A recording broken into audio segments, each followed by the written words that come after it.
Gracias, bienvenidos.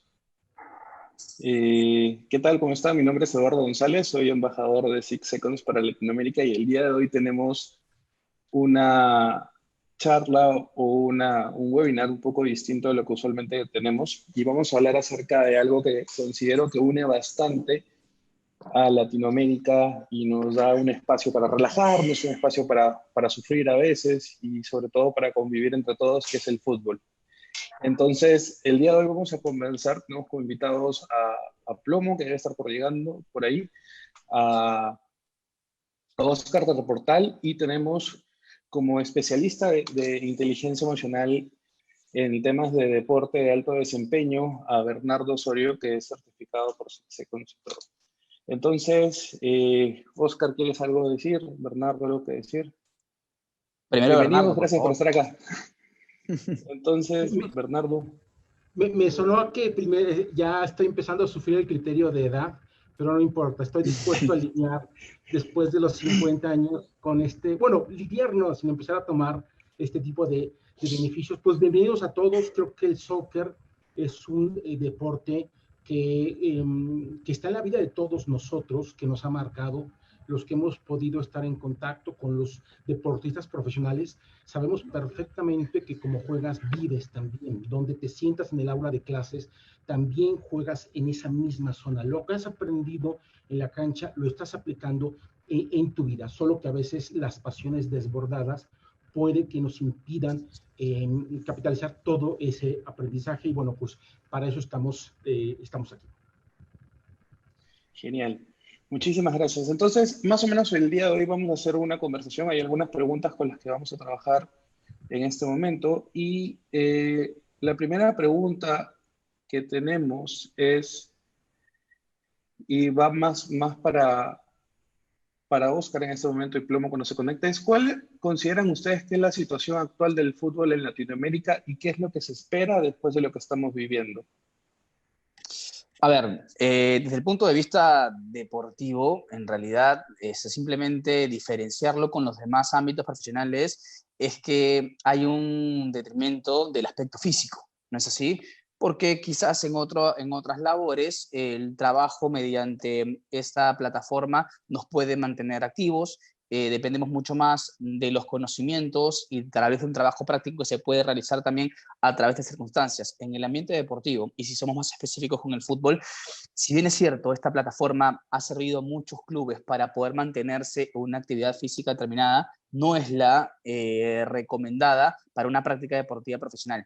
Si bien es cierto, tú, yo o cualquiera de los presentes puede activar una ventana de Zoom y seguir un entrenamiento físico que nos mantenga de repente en el peso ideal o digamos en no subir a un peso mayor, con el aspecto deportivo profesional es muy distante, porque si vamos esto puntualmente al fútbol, cada futbolista que yo he visto entrenar a través de estas plataformas está entrenando quizás el aspecto anaeróbico con mucho mayor constancia, porque el aspecto anaeróbico se trabaja en espacios reducidos, la ausencia de oxígeno, y lo puede hacer mediante trabajos intermitentes, pero muy intensos. En cambio, el volumen de oxígeno es lo que el futbolista en este caso ha perdido. Los trabajos de fondo, de contacto con balón, el trabajo físico con balón, también la visualización del campo de juego, la sensibilidad con la pelota, no solamente es patear y hacer unas dominaditas, sino también cuándo tengo que dar un toque corto, cuándo tengo que dar un toque largo, cuándo debo jugar en primer toque, cuándo debo jugar de repente a 2 o 3 toques. Son cosas que el campo, la pelota y los compañeros te dan como complemento en el aspecto físico y que hoy lamentablemente por las circunstancias no se pueden. Hablaba con especialistas y con esto termino.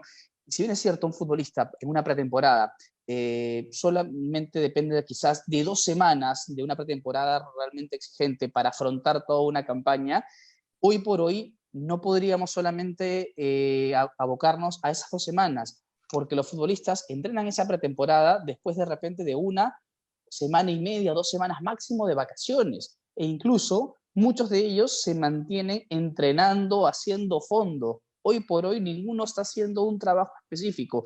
Ya van en algunos países, cito Perú, vamos a más de 40 días sin tener la oportunidad de entrenar. Entonces hay un desgaste mucho mayor, hay una memoria fisiológica que se está perdiendo y por eso necesitan, para volver a la actividad profesional, por lo menos una pretemporada de 3 semanas. Y entonces hay mucha diferencia con respecto a otras cosas.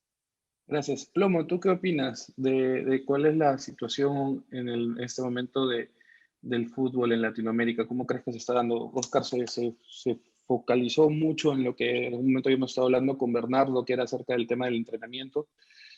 ¿Tú qué consideras que actualmente cómo se está viviendo este tema?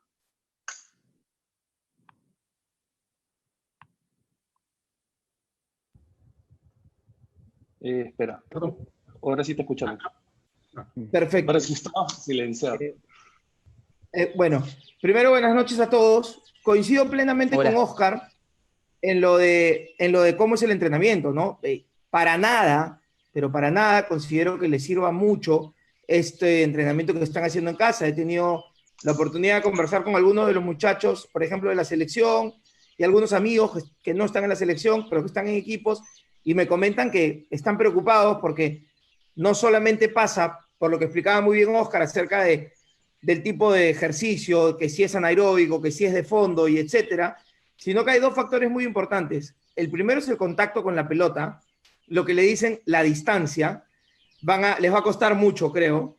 Y lo otro es el tema de la alimentación, de la comida, porque imagínate un deportista, está acostumbrado a comer una cantidad, porque eso va de la mano con el tipo de entrenamiento que hace.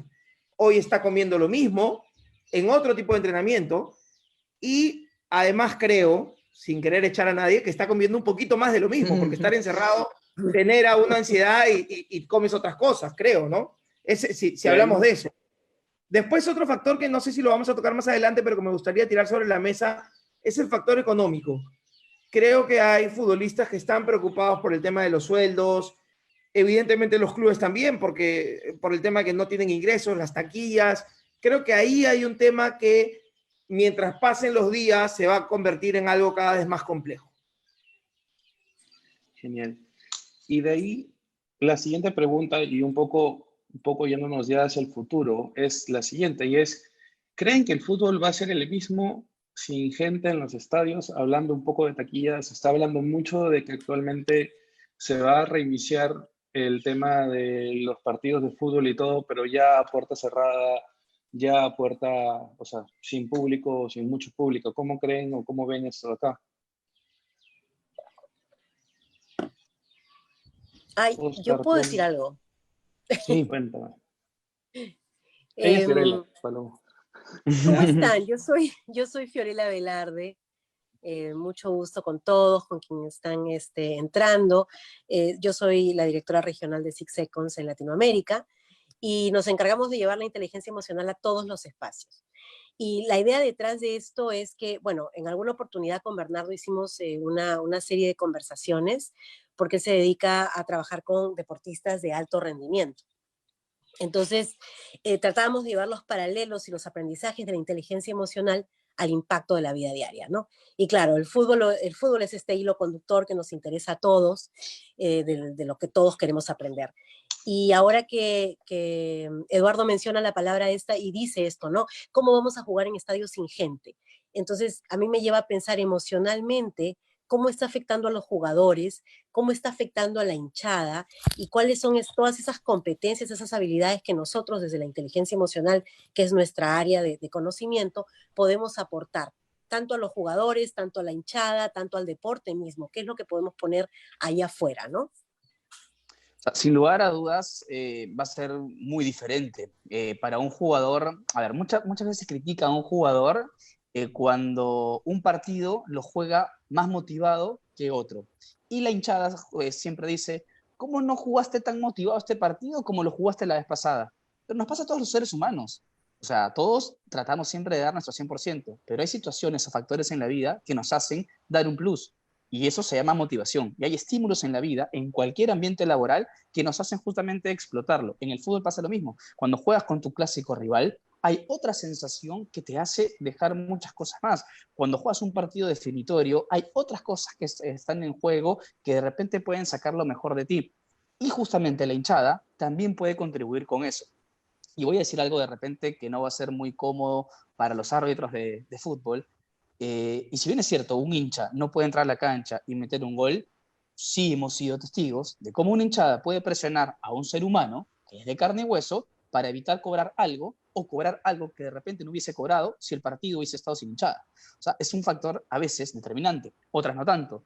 Hay factores también de la hinchada que pueden inducir a que el rival de repente, por el nerviosismo de jugar con tanto público o sentirse tan presionado, no pueda rendir bien. O hay otros también que pueden rendir mucho mejor por una motivación, entre comillas, antagónica que pueden sufrir en un partido. Eso desde el punto de vista en cuanto a enfrentamiento. Pero también otra cosa importante es que muchos equipos en el mundo tienen en la taquilla un ingreso fundamental para solventar los costos mensuales. Y además, las selecciones incluso y los equipos de primer nivel tienen ingresos millonarios en base a la presencia del público, porque hoy por hoy el fútbol se convirtió ya más en un deporte para gente que le gusta ese deporte y se abrió a un deporte que tiene un show que lo envuelve y que personas que de repente no les gusta tanto el fútbol o no les apasiona tanto como a nosotros, como a mí o como a Plomo, igual asisten a los estadios por el show, por toda la parafernalia que hay alrededor, por toda la experiencia que te puede brindar un club o una selección. Entonces, esas pérdidas también van a ser fundamentales para los equipos de aquí más. Quisiera Yo creo comentar que, sobre perdón, Ahí este está. punto que es bien importante no quiero entrar al terreno de la polémica, sino al terreno del aprendizaje. El deportista de alto rendimiento a veces para pasar un nivel 2.0 del alto rendimiento tiene que aprender a dejarse influir por el aficionado en el mejor de los sentidos, ¿no? Porque si permites que eso impacte demasiado, te conviertes en un invencible en tu cancha. Pero así la cancha del contrario esté en la calle de enfrente, el jugador de soccer tiene un patrón que es, si soy visitante, ya voy perdiendo, ¿no? Ya llevo algo en contra, ¿no? Aquellos equipos que llegan lejos, aquellos jugadores que llegan lejos, pueden tomar la suficiente motivación de la hinchada, pero también desprenderse de esa motivación, ¿no? En Six Seconds, a eso le llamamos motivación intrínseca. Dentro de ti está todo lo que hace que llegues lejos, ¿no? Mi consejo con los jugadores, con aquellos que se lo tomen muy en serio, es cambiar la motivación a nací para jugar soccer. No nací para ganar, nací para jugar soccer, y así es como es muy factible que logres ganar, que logres revertir. Y termino esta parte, perdón Ernesto que me metí, pero termino esta parte creyendo firmemente que puede llegar a ser una oportunidad extraordinaria para los jugadores latinos jugar sin público, pero jugar al 100%, porque hay alguien en su casa, desde su sillón, para quienes es bien importante que se esfuercen, que metan buenos goles, que hagan lo que tienen que hacer, ¿no? bueno, como lo que tú comentas, a pesar de no querer entrar en la polémica, me parece que sí lo es, porque creo que eso atañe a lo más íntimo del juego, que es el jugador. He sido jugador así, Oscar ha tenido un recorrido un poco más, bastante más largo que el mío, incluso ha estado en alguna selección nacional, y creo que estoy seguro va a coincidir conmigo en esto. Esa teoría, que suena muy bien y muy lógica, no es tanto así en la cabeza de un jugador, porque la cabeza de un jugador está compuesta de un montón de cosas y de emociones distintas, y sí influye dónde juegas, contra quién juegas, con quién juegas. Conozco jugadores que se motivan teniendo a la hinchada en contra, muchos, y conozco otros que no te voy a decir que dan menos, pero no dan al 100% tampoco cuando están de visita, y eso lo saben muy bien los psicólogos de los equipos. Incluso hay un montón de historias acerca de jugadores que le rendían muy bien de local y no tanto de visitante a lo largo del fútbol, porque esa es una realidad. Y acerca de los latinos y los europeos, he tenido ocasión de entrevistar y conversar con algunos jugadores de diferentes partes del mundo, y cuando se sacan el cassette, cuando están hablando, digamos, en el mano a mano, yo creo que todos te aceptan que la gente no juega, pero sí sabes que está ahí. No sabes del señor que esté en su sillón, salvo que sea un señor que sea un familiar tuyo, que de repente no puede ir al estadio y te la juegas por él, pero por lo demás, el público es importantísimo y yo creo que va a ser muy difícil que el espectáculo sea igual, aunque sí coincido contigo, Bernardo, en que es un reto muy grande para los profesionales poder entregarlo todo a pesar de que les falta eso que rodea al fútbol, que tiene que ver con el folclore, que tiene que ver con la hinchada, que tiene que ver con la gente, que tiene que ver con lo que le llamamos ir a la cancha. Esa es mi opinión al respecto. Mira, acá hay un comentario que lo da Ignacio Ballén, que dice, el tema tal vez va en poder trabajar sobre el nivel de influencia. Y yo creo que también tiene que ver justo con lo que tú dices, Mago. Y en base a lo que estamos conversando ahorita, me gustaría pasar a la segunda, o la tercera pregunta en este caso, que es, en su experiencia, tanto Ernesto, Oscar, ¿qué consideran ustedes que hace un jugador hoy en día un profesional exitoso? En base a la experiencia que ustedes tienen, tanto a nivel de haber jugado y a nivel de analizar muchas veces los partidos, muchas veces cómo están los rendimientos de los equipos y todo. Adelante, Plomo. Me había quedado pensando en que una de las cosas del fútbol de siempre, que todavía se mantiene, es que la teoría, la táctica, la planificación y un montón de cosas más, apenas empieza el partido, no necesariamente se mantienen o no necesariamente se cumplen o no necesariamente son así. Si tú tienes la oportunidad de hablar con un entrenador, el entrenador por lo que más lucha y lo que más quiere es que esta gente, estos jugadores en la cancha puedan hacer lo que les dijo y puedan cumplir el plan, que es tan difícil a veces de realizar, porque justamente el fútbol lo juegan 11 personas, más los que entran, y a veces es difícil que compaginen. Lo que hace hoy, que era lo que tú preguntabas, un jugador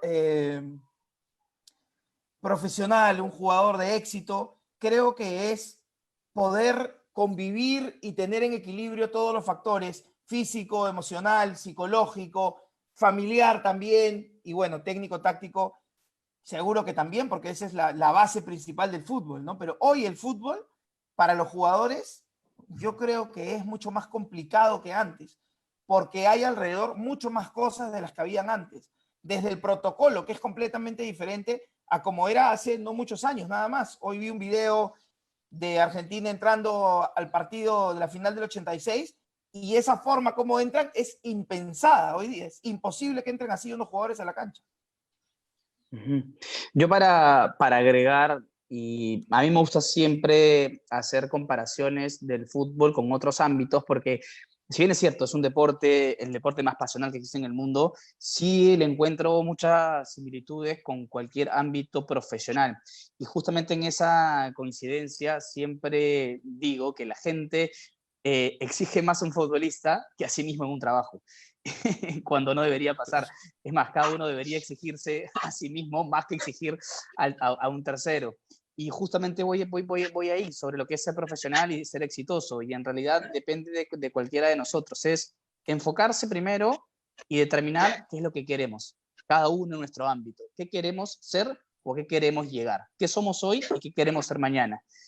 Y no solamente contentarnos con eso, ok, soñé, voy a hacer esto, sí, qué lindo, sino construir, hacer una planificación de cómo los diversos pasos nos van a llevar a eso. Entonces, cuando uno se pone metas largas, está perfecto, porque va construyendo su vida en torno a esa meta mucho más lejana, pero también tiene que ponerse metas cortas, a lo que se le da muchas veces como estímulos, y comenzar a cumplirnos, y en el camino ir cumpliéndolos poco a poco, sabiendo que esa satisfacción por cumplir cosas pequeñas durante tu camino te van a llevar a esa meta tan soñada. A lo que voy es que para ser exitoso es encontrar, saber qué quieres, qué deseas, apuntar, planificarlo y comenzar a ir por ese camino.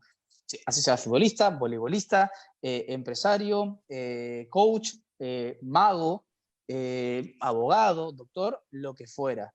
Cumplir justamente con tu camino para poder llegar a esa meta, que al final esto es el éxito, ¿no? Y saber, para acotar, y saber adaptarse, ¿no, Oscar? Porque Claro. creo que tú eres un excelente ejemplo en eso. Empiezas tu carrera en un lugar, ¿no? Con una meta, me imagino, y en el camino te has ido transformando, y luego hemos visto, creo, los que te conocemos, cómo has ido cumpliendo tus metas y escalando posiciones, y creo que eso ha sido por parte de la planificación y los objetivos de los que tú hablas, ¿no? Porque, a ver, no todo el mundo es hoy lo que soñó ser de chico, ¿no? O lo que empezó Exacto. siendo en el inicio de su vida profesional. Y creo que la coyuntura en la que estamos hoy, del COVID me refiero, es un reto muy grande para poder saber cómo nos adaptamos o cómo nos transformamos, ¿no? En la búsqueda Claro. de seguir desarrollándote como profesional y teniendo éxito. Es más, voy a poner un ejemplo ya en el fútbol para que todo el mundo se dé cuenta. Yo estoy seguro que Jordi Alba, de chico, soñó ser el 10 de la selección española. Sin embargo, en el camino se dio cuenta que siendo el lateral izquierdo del Barcelona, iba a ser el lateral izquierdo de la selección española y, ¿por qué no?, uno de los mejores laterales izquierdos del mundo. Bueno, Jordi Alba dejó de ser el 10 de ese equipo cuando era niño para convertirse en marcador izquierdo, cambió, se adaptó y hoy por hoy es de los mejores laterales del mundo que existen, ¿no? O que han existido. Excelente ejemplo. Completamente de acuerdo. Y un poco hablando de lo que, para seguir un poco acerca de lo que estamos hablando, y vamos a poner un poco el ejemplo de repente, digamos, de lo que estaban hablando de Jordi. El día de hoy nosotros queríamos presentar un poco un estudio que había realizado Bernardo en México acerca de algunos factores, por ejemplo, que actualmente estaban influyendo y estaban ayudando a los jugadores en este momento. Para eso, Bernardo, te voy a comenzar a poner las diapositivas y tú, conforme quieras que vaya avanzando, vamos avanzando, ¿ok? Perfecto. De hecho, durante el día hice una encuesta con jugadores de tercera división del equipo un equipo de aquí de Toluca, Deportivo Leones. Incluso agradezco muchísimo la colaboración de Andrés Rojas para esta encuesta rapidísima. Y solamente quiero comentar rapidísimo que ya que estamos entrando a números, pues bueno, lo que los jugadores de tercera división están sintiendo con la suspensión de entrenamientos y con todo esto que está pasando, mayormente registran sorpresa. La segunda emoción que más sienten es confianza y la tercera emoción es tristeza, ¿no? Simples o combinadas, pero nos tiene que llamar muchísimo la atención que un gremio como es el jugador de fútbol ante un obstáculo como es la suspensión total y absoluta de las actividades tanto de entrenamiento como de juego, es que se abran un poquito a la novedad, que estén con los sentidos abiertos para ver qué se puede hacer, ¿no? Es inevitable que aparezca también la tristeza y el miedo, pero a mí me llamó muchísimo, pero muchísimo la atención que aparecieran estas otras como primera emoción, el tema de la sorpresa. No sé en otros países, pero en México decidieron lanzar una liga a través de consolas de video. Y los equipos pusieron a un representante por cada uno y se están enfrentando entre ellos. Los mismos comentaristas que estaban narrando los partidos en vivo están narrando ese tipo de partidos, esa I-Liga o E-Liga. Y me pareció una reacción bien, pero bien interesante, que tiene mucho que decirnos acerca del deporte, acerca de esos deportistas también, y cosa que creo que podemos usar también nosotros a nuestro favor, ¿no? Entonces, las gráficas ya están, yo no las puedo ver, no sé si las demás las puedan ver. Acá están. Este es el modelo de 6 Seconds, un poco para que entiendan. Vemos con Conócete, Elígete y Entrégate. Conócete tiene que ver con desarrollar conciencia emocional y reconocer patrones. Elígete, pensamiento consecuente, navegar emociones, motivación intrínseca. Lo estoy presentando así nada más para que puedan tener una idea. Y esta es la primera gráfica que Bernardo nos podría explicar un poco acerca del estudio que realizó. Aquí lo que nos tiene que llamar mucho la atención es que cuando se habla de practicantes de deporte, tienden a desarrollar un conocimiento mayor acerca de ellos que el resto de los alumnos. La parte naranja es una universidad privada solamente deportistas. Esta primera parte solamente es de deportistas de una universidad privada. lo que más desarrollado tienen estos jugadores de soccer y algunos otros deportes son, por así decirlo, el bloque de herramientas para lidiar con la vida. Tienen un déficit en el conocimiento de lo que están viviendo y tienen también un déficit en el otro extremo, digamos que hay así como dos grandes polos opuestos, donde por el centro son fuertes para resolver. Por los extremos tienen que conocerse más, pero además tienen que ser más empáticos y tienen que tener más claro los motivos por los cuales hacen las cosas, ¿no? Cuando nos vamos a los alumnos de una universidad pública, lo que encontramos es que, a diferencia de los deportistas, tienen más motivos para hacer las cosas, que es la columna gris. Esto es bien, pero bien interesante porque nos habla de un gap en donde los deportistas que nosotros admiramos ahí en la cancha todavía pueden mejorar, ¿no? Llama mucho la atención la tercera gráfica, que es aislé a los que mejores resultados dieron. El caso del fútbol americano fue el que mejores resultados dio en cuanto a me conozco, en cuanto a tengo herramientas, pero tuvieron un serio déficit en cuanto a los motivos por los cuales hago las cosas, ¿no? La importancia de esta última gráfica está en que el fútbol va a meter el VAR. El VAR que, otra vez voy a decir que no quiero generar polémica, pero yo sé que se va a generar polémica. El VAR es una cosa que no podemos evitar. Dale, polemiza. Ya abriste el micrófono, dispara. Ya la boca en el trompón, ya sopla. No, el VAR. No, lo que pasa es que yo había cerrado porque habían entrado mis hijos haciendo bulla, pero yo ahora estoy escuchando lentamente. No. Bueno. Pues entonces, aquí lo importante es que una hipótesis de por qué desarrollan mayor inteligencia emocional otros deportes es por el tema de la pausa. Todos los deportes que tienen pausas introducidas durante el juego desarrollan una mayor inteligencia emocional el jugador.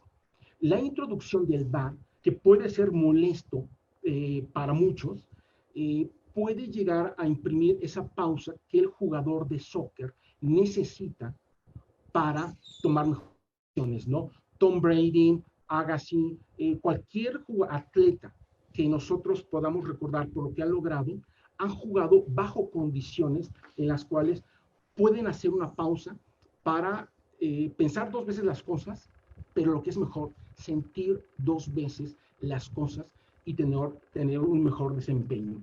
Eso significaría que el futuro del soccer es muy, pero muy promisorio porque les vamos a dar algo que ellos se merecen, que es tiempo para pensar, para sentir qué es lo que tienen que hacer, cuál es la mejor opción que ellos tienen, ¿no? Me parecería que esa es parte importante, fundamental de estos resultados que yo encontré y del futuro que le deparan al juego del soccer. De cara al aficionado, pues mi invitación sería, pues aprovechemos la pausa del VAR para el cotorreo, ¿no? Para convivir con los que están a un lado, para polemizar entre nosotros, para interactuar, porque creo que también esa es una gran oportunidad, ¿no? Cualquier cambio que no aceptemos se convierte en trauma, estoy exagerando.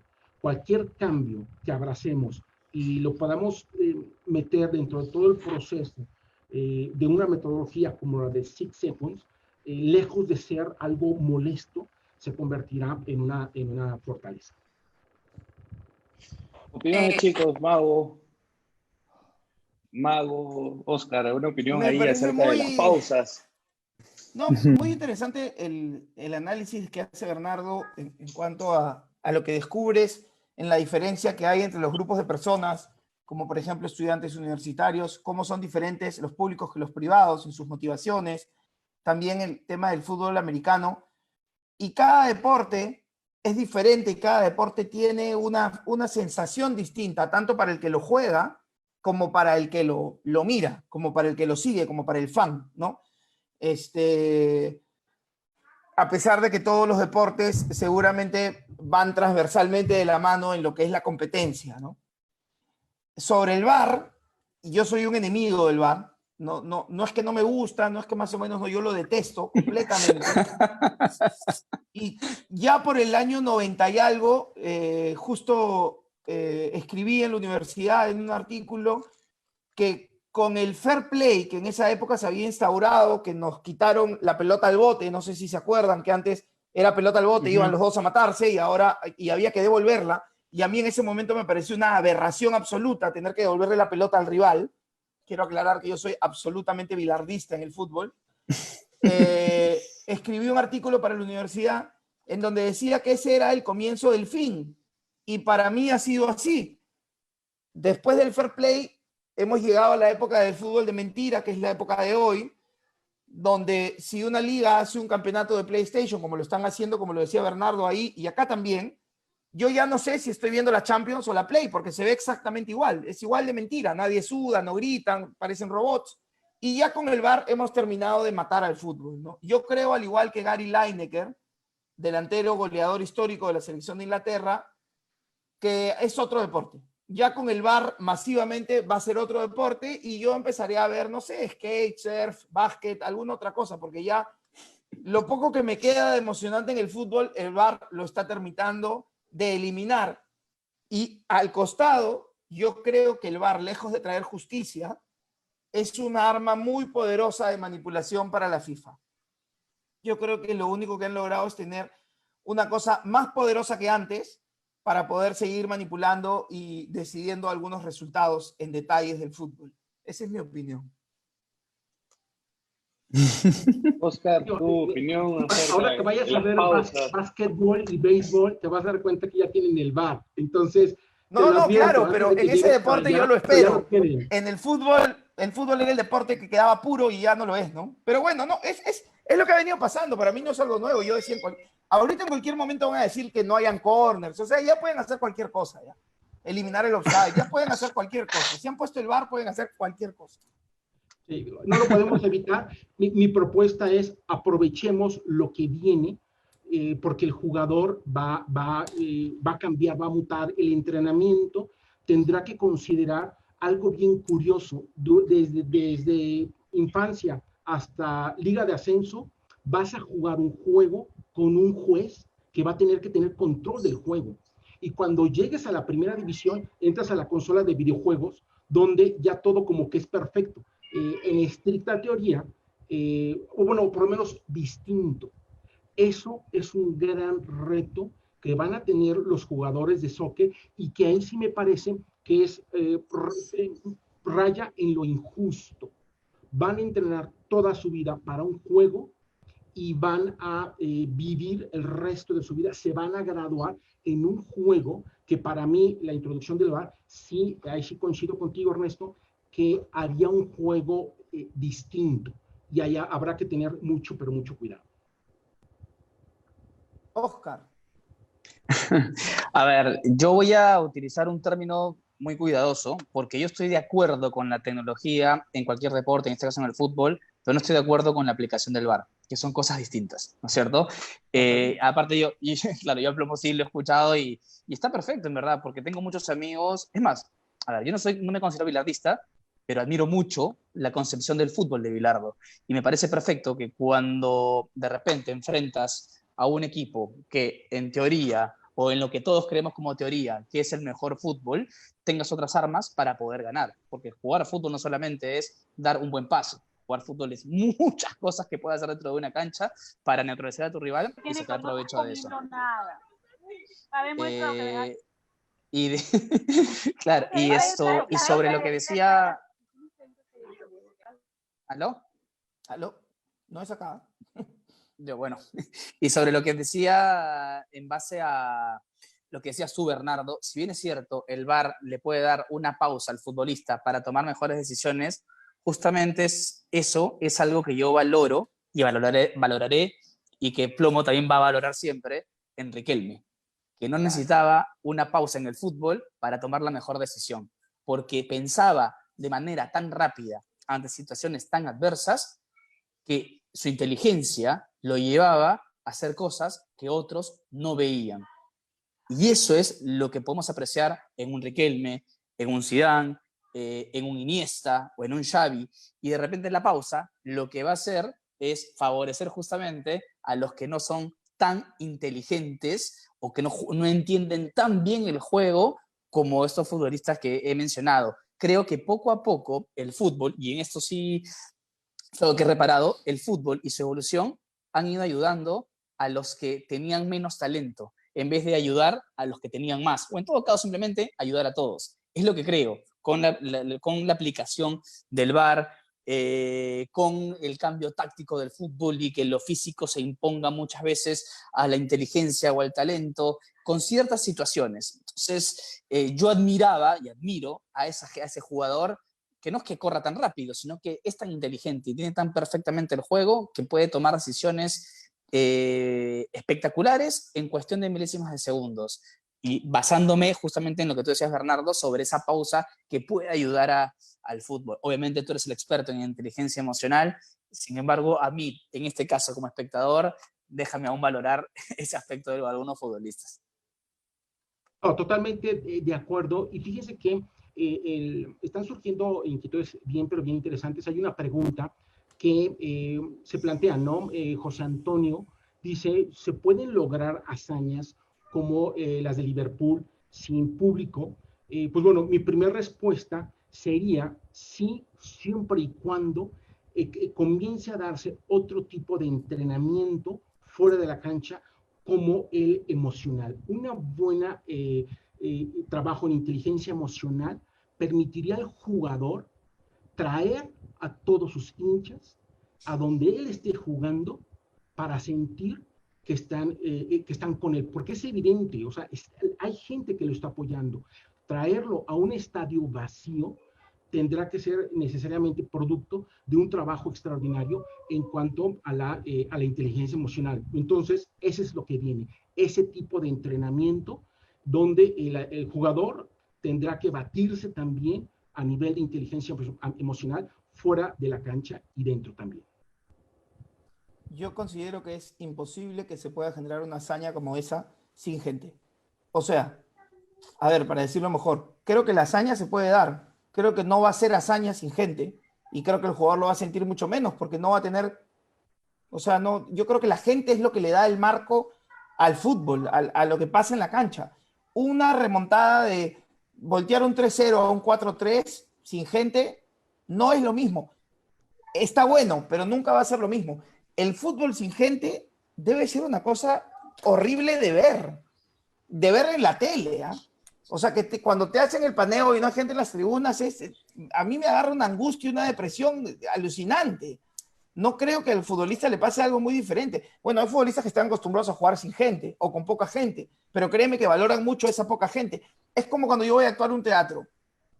Claro. Un teatro lleno es una cosa hermosa. Un teatro que no está lleno, sí hay este dicho entre los actores que uno tiene que dar lo mismo, así sean 5, sean 1000, y el mejor show de mi vida fue con 12 personas. Ya, suena hermoso, es lindo, habla de una madurez y una inteligencia emocional extraordinaria del performer, pero la verdad es que todos queremos el teatro de 1000 personas lleno, porque la gente genera una energía y el actor, el mago, el cantante, exactamente, el futbolista siente esa magia. Entonces, yo creo que es complicadísimo esto de jugar sin gente, va a ser muy difícil para los futbolistas. Para el público mismo, ¿no? O sea, es como ahora tenemos nuestra pausa, al menos que tenía yo, que era verme unos 3 partidos a la semana, era mi tiempo en el cual me metía en eso y ahora es como que ya no lo tengo. O sea, ahora es como que, oye, ¿qué estoy haciendo? Por ahí me veo un partido antiguo o algo, pero mira, bueno, por ejemplo, pues, o sea, yo no puedo ver la Champions, no puedo. Me quedo dormido a los máximo 20 minutos, dormido. Cuando tengo insomnio, grabo siempre algún partido del Barcelona para ponerlo y dormirme. No puedo, me parece que no es fútbol. No puedo. Nadie suda, nadie grita, no hay una carretilla, una guacha, un tiro fuera del área, un cambio de frente. La gente en la tribuna parece que está en la ópera. No puedo. Me parece espantoso. Necesito ver un Huracán San Lorenzo, necesito ver un Alianza U, necesito ver veo mucho el fútbol uruguayo porque no sé cómo en mi cable hay ese canal, un Nacional Peñarol, que me compro así entero, porque ese es el fútbol que a mí me gusta. Entonces, si ahora encima voy a tener que ver a los españoles jugar ese fútbol que a mí me parece espantoso, donde el arquero se la da al defensa, el defensa al otro defensa, el otro defensa al volante, el volante al arquero, el arquero al defensa, y así 20 minutos hasta que pasan la media cancha, sin gente me muero, ¿ya? O sea, es imposible que lo vea. No hay forma que consuma eso.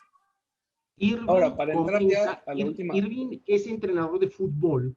Él comenta que él cree que sí se puede lograr sin público. Pone sobre la mesa que a final de cuentas son profesionales y están preparados para eso. Yo en alguna ocasión le pregunté a jugadores profesionales de soccer de si alguna vez habían ganado un partido o habían remontado por un speech, por un discurso del entrenador durante el medio tiempo. Y lo que todos me contestaron fue, no, jamás. De hecho, no les pongo demasiada atención. Estoy deshidratado, estoy cansado. Y además, el otro entrenador también les dio un speech. Entonces, como que speech contra speech o motivación contra motivación, medio se muere, ¿no? El último campeonato, ahora ya en época de pandemia tenemos que hablar así, en el último campeonato que se jugó en México antes del ataque zombie, ganó, si no me equivoco, me puedo equivocar, es muy factible, Monterrey le ganó, me parece que al América. Y era bien interesante ver en la tanda de penales, porque se fueron hasta penales, que todos aquellos jugadores que iban con una respiración tranquila, pausada, normal, metieron el penal. Aquellos que iban con el excitement del penal o de cualquier otra cosa, tres de ellos, Nico Castillo fue uno de ellos, suelta todo el aire, pero así como ya llegó esto o ya apareció esto. Todos los que hicieron eso fallaron su penal. Entonces, entiendo perfectamente, Ernesto, lo que tú dices, es parte de todo este asunto, pero mi planteamiento vuelve a ser, ¿no? El jugador profesional tiene que tener esta capacitación para lograr tener un performance lo más alto posible contra todas las expectativas posibles, ¿no? México pierde en el Mundial cuando le ganó a Alemania, no sé cuál Mundial, pero fue hace poco, le ganó a Alemania, que era cosa así como impensable, le ganó a no sé quién más, y de pronto perdemos contra un equipo X por ahí, ¿no? Lo que los coaches platicábamos es que cuando el árbitro saca a los 15 segundos una tarjeta amarilla a una falta que no era falta, había una como declaratoria de guerra del árbitro hacia el equipo mexicano. Y ahí se hundió el equipo. Entonces, si bien son unos profesionales, insisto, es un detalle bien importante que hay que trabajar por la hinchada. México probablemente se hubiera reinventado si pasamos a la siguiente ronda ganando ese partido. Un triunfo, un buen manejo emocional en un partido de esos puede llegar a transformar la hinchada. Siempre vemos a veces el soccer o el fútbol como algo en el que el jugador necesita que lo apoyemos.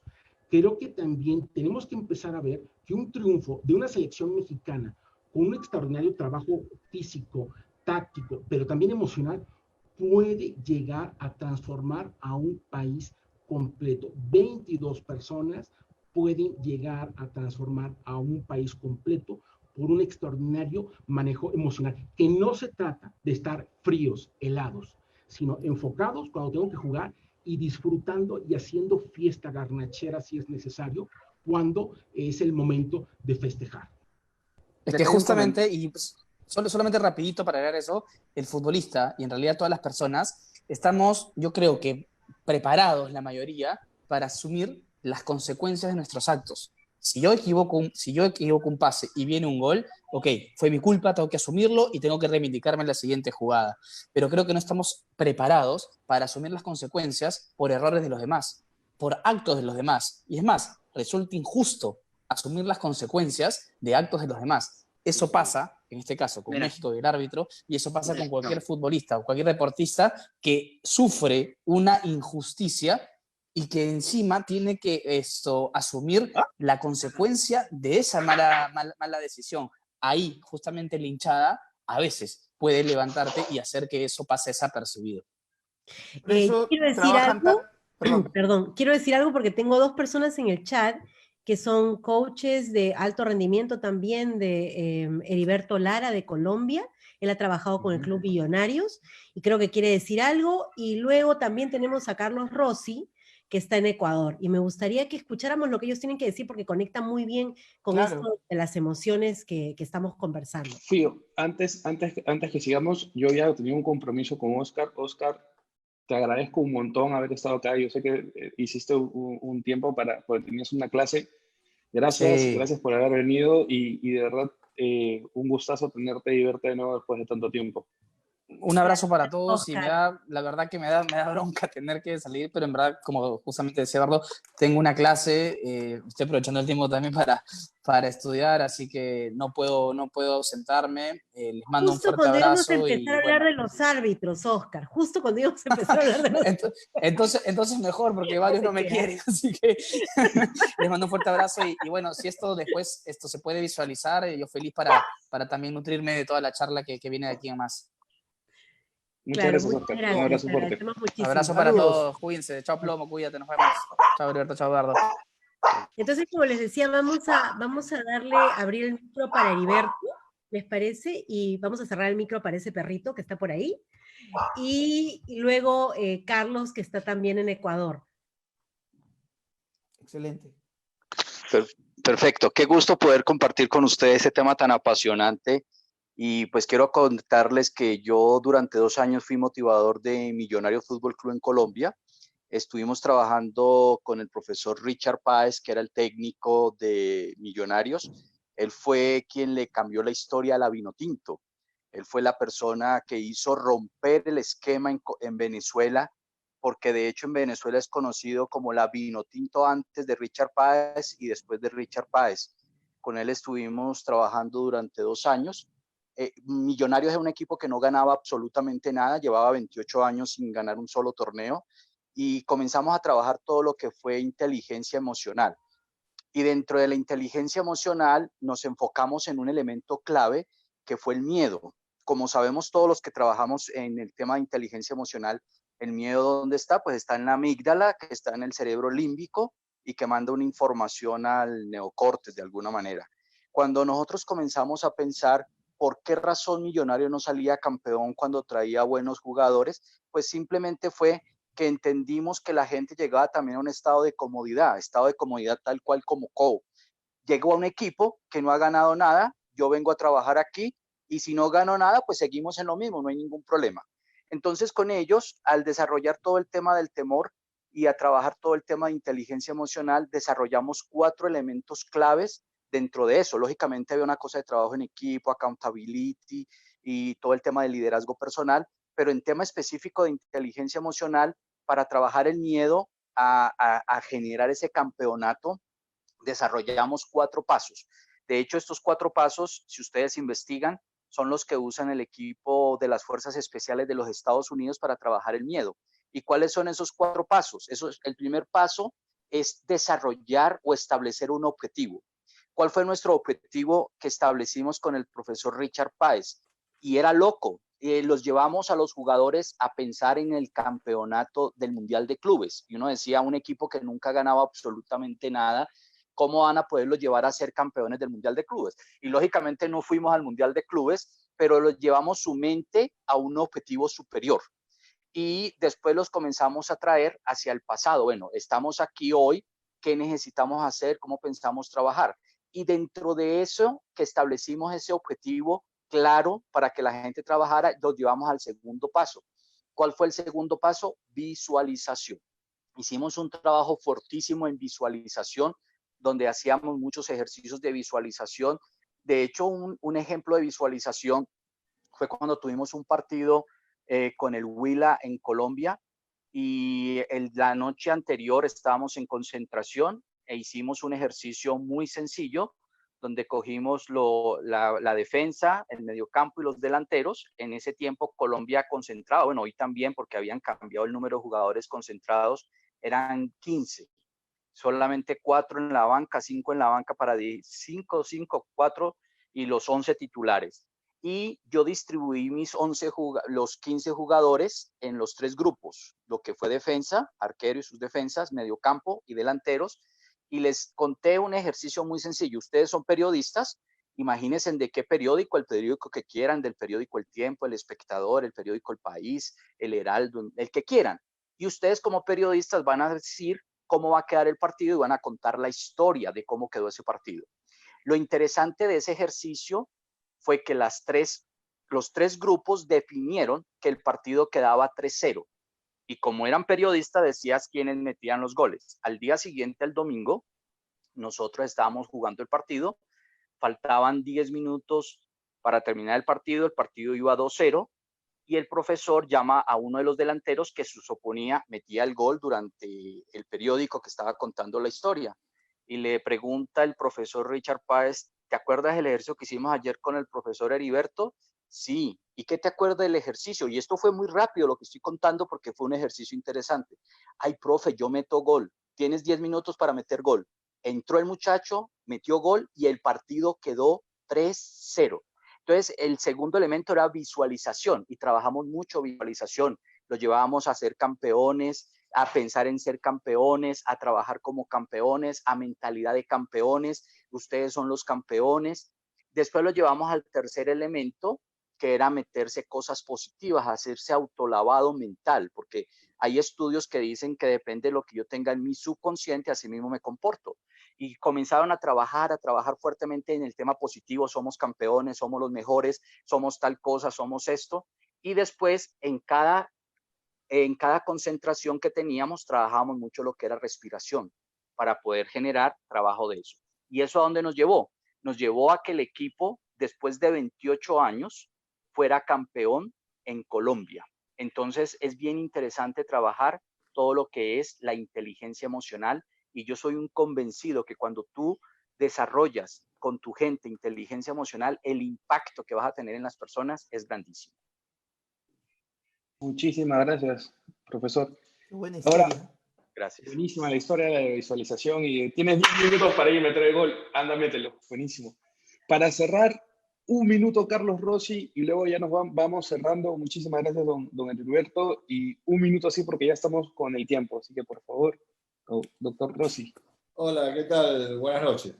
Bueno, a mí me tocó trabajar con algunos equipos, Guayaquil City, Emelec, Barcelona, Dorado de Sinaloa, como motivador y en ciertas charlas para el equipo. Es muy bueno la parte motivacional y hace mucha falta en muchos de los equipos de Sudamérica esto de desarrollo emocional. Porque cuando uno analiza las historias de los jugadores, a veces son historias fuertes y nadie puede ganar, aunque gane un gol o el equipo mete un gol, la motivación no va solamente por meter un gol, no va porque se llene la cancha de gente, de fútbol, o que entre mucho dinero. Esto va por otro lado que a veces no se da cuenta a nivel de las cúpulas, que es lo más fuerte que tienen que tocar. Muchos piensan que cuando ganar un partido se motivan siempre. No es así siempre, en todos los equipos. Y depende también del nivel de los jugadores. Entonces hay que trabajar mucho la parte emocional, pero desde el vamos. Los grandes equipos tienen coaches emocionales en Europa y en Estados Unidos. Los grandes equipos tienen coaches emocionales porque ayudan a estabilizarlos, ¿no? ¡Qué voz dulce! Entonces la idea, sí, hay que trabajar a nivel emocional. Me pareció genial lo de Heriberto, lo de la visualización, muy buena, pero en algunos casos se necesita ir mucho más profundo. Me ha tocado ir y juntarme con la familia de algunos jugadores.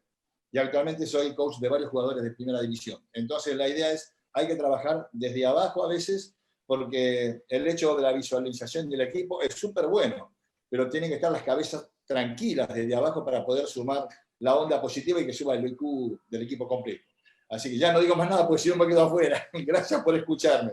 Y nos quedamos sin tiempo y eso va a haber como para una nueva, sorry, Plomito, pero os quiero cortarlo bien para poder ser tranquilos, y va a haber una segunda posibilidad porque justo creo que faltó el cuadro que a mí me parecía mucho más interesante, que era un poco acerca de los factores de éxito que podíamos comenzar a desarrollar en los jugadores, que ya tenemos el estudio y todo, así que sería genial poder volvernos a juntar unos 10 días, unos 15 días, Plomo. Encantado, por favor, encantado. Don Bernardo, por favor, también se lo pido, sería genial poder estar acá. Comentarios para cerrar, don Bernardo, Plomo, algunos comentarios, algo que quieran decir. Solamente no se olviden aquellos que están relacionados con jugadores de alto rendimiento en la vida personal. Trabajar la inteligencia emocional les va a dar quizás un rendimiento en la cancha, pero no nos olvidemos de su vida personal, ayudarles a gestionar su vida personal porque se lo merecen. Yo agradecerles y me quedo con una frase del profesor Víctor Rivera, entrenador de mucha trayectoria aquí en el Perú, quien fue mi profesor en un momento muy difícil de mi vida, y él decía, primero personas, después jugadores. Eso creo que es un gran mensaje. Es así. Es así. Muchísimas gracias a todos, muchísimas gracias por haber estado acá. Plomo, muchísimas gracias por haber aceptado, de verdad es un gusto tenerte. Don Bernardo, ha sido un gusto conocerlo a usted y ver todo lo que está haciendo desde en el deporte de alto performance. Somos Six Seconds, somos una organización sin fines de lucro, estamos viendo cómo apoyar a las personas en este momento de crisis mundial, trabajando desde la inteligencia emocional. Los invitamos a que nos sigan y que puedan unirse a todas las iniciativas que tenemos. El día de mañana tenemos una conversación para jóvenes que se llama Entre Bros, que es un espacio divertido. El día lunes tenemos los IQBus y espero al menos en unos 10 días volver a tener esta conversación con todos ustedes y conversar un poco más acerca de inteligencia emocional, deporte y sobre todo aliviar un poco el estrés que estamos teniendo, ya que nos falta ver fútbol, aunque sea hablemos de fútbol. Un abrazo grande a todos ustedes de Gol. Lo mismo. Chao, chao. Hasta luego. Nos vemos. Gracias.